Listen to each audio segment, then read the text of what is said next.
না, ভালো করে দেখবি তুলবি। হ্যাঁ কত বড়টা উঠলো রে। রাউন্ড দিচ্ছে না।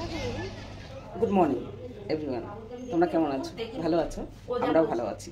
যাই হোক, নতুন একটা ভিডিওতে, নতুন একটা ব্লগে, নতুন একটা দিনে আবার চলে আসলাম তোমাদের সঙ্গে। আর আমাদের বাড়িতে আজকে লোক এসছে, তাই একটু দেরি হলো আমার ব্লগ শুরু করতে। আর সকাল থেকে থাকো আমার সঙ্গে, দেখি আমরা কি করছি। আর নতুন লোক, নতুন অতিথি, কারা, কি বৃত্তান্ত, পুরোটাই এই ভিডিওর মধ্যে থাকবে। তোমাদের সঙ্গে শেয়ার না করলে কার সঙ্গে করবো বলো? চলো সকাল শুরু করছি।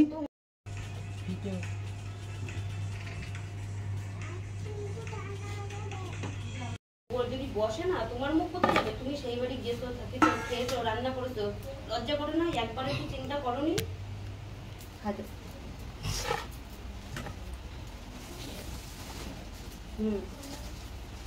হ্যাঁ, খেতে পারে না ওনার ছেলে। ওনার ছেলে সারা জীবন ওনার চোখেও ধুলো দিয়ে গেল। আমার কাছ দিয়ে বলে কি, আমি খেতে পাচ্ছি না, ভিডিও কল করে দেখো কান্না করতেছে, রুটি খাচ্ছে, আমি টাকা পাঠাইছি, তাও গেলেছে, দিলে হয় নাই। অভিনয়ের মাস্টার 1 নম্বরের। ওর টাকা পয়সা সবই আছে, যে কাজ করতো সারা জীবন সেই কাজ করে তো ইনকাম করেছে, বাবুও তো করেছে, জানে তো ওই কাজে কোনো মতে অল্প পুঁজি হলেই ওই কাজের ব্যবসায় টাকা আছে। কিন্তু টাকা আছে তো, তার টাকাটা তো আমার যদি কোনো কাজে আমার ইনকাম না হয়, আমি 1 দিন 2 দিন 10 দিন 1 মাস তারপরে কি আমি করবো নাকি যে আমার এটাই কাজ?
লাইটিং ভট করে চলে গেছে, তাই জন্য চলে গেছে। ওই যে লাইট জ্বালাইছে।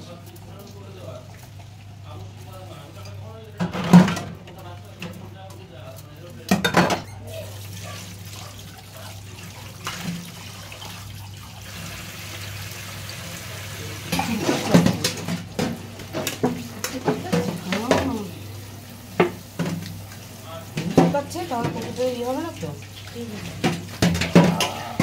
নুন দিয়ে ডলবা, একটু নুন নুন ডলতেই হবে।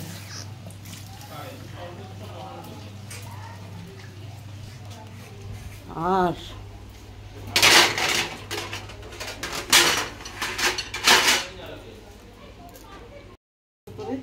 কি করেছো মামি তুমি, যে তোমার হাতে যখন চুলকাচ্ছে? কচু কচু কচু কচু কচু কচু কচু গাছ দেখো, চুলকালে না লবণ দিয়ে ডলা দেবো এমনি করে। কচু কাটতে গিয়ে যদি চুলকায়, লাল হয়ে যাচ্ছে। কচু শাক খেতে কত ভালোবাসে সবাই, তারপরে এই অবস্থা। হ্যাঁ, ও রেখে দিছি। ওই যে আমার একটু ফোন নাম্বারটা একটু বল না রে। ঠিক আছে, অটোমেটিক ঠিক আছে। আর এগুলো তো রান্না বান্নার জন্য প্রস্তুত হয়েই গেল। এবার চলো পরেরটা যাই। কি কি দিতে হবে? কি কি দিতে হবে তাই বল। আমাদের একটু লেবুর রস দিতে হবে কচু শাকের মধ্যে, না হলে একটু তেঁতুল। খেতে বেশ খারাপ লাগবে না, একটু টক টক লাগবে। সামান্য একটু মিষ্টি দিতে হবে, টেস্টটা বেড়ে যাবে। দেখো, তোমরা যদি কচু শাক না রান্না করতে জানো তাহলে রেসিপিটা শুনে নিয়েছো তো? এটা হচ্ছে গলা চুলকানো কচু শাক খাওয়ার নিয়ম। আর এমনি সুস্বাদুটা এমনিতেই সুস্বাদু, নারকেল ঠারকেল দিয়ে বানানো হয়, চিংড়ি মাছ টাছ দিয়ে। দেখো, এই কচু শাকে চুলকাচ্ছে। আর এটা হলো শাক, আর এটা হলো ডাঁটা। এই আজকের আমাদের মেনু, ঠিক আছে। তবে কচু শাকে মনে হচ্ছে আজকে গলাটা কুরকুর কুরকুর করবে একটু। আর এই শাকটুকু তো জানো এই ডাঁটার সঙ্গে ছিল, তার জন্য ওই শাকটাও করে ফেলবো, ফেলে দিয়ে তো লাভ নেই। না গলা কুকুর যদিও করে ওর মধ্যে একটু তেঁতুল দিয়ে দেবো, নাহলে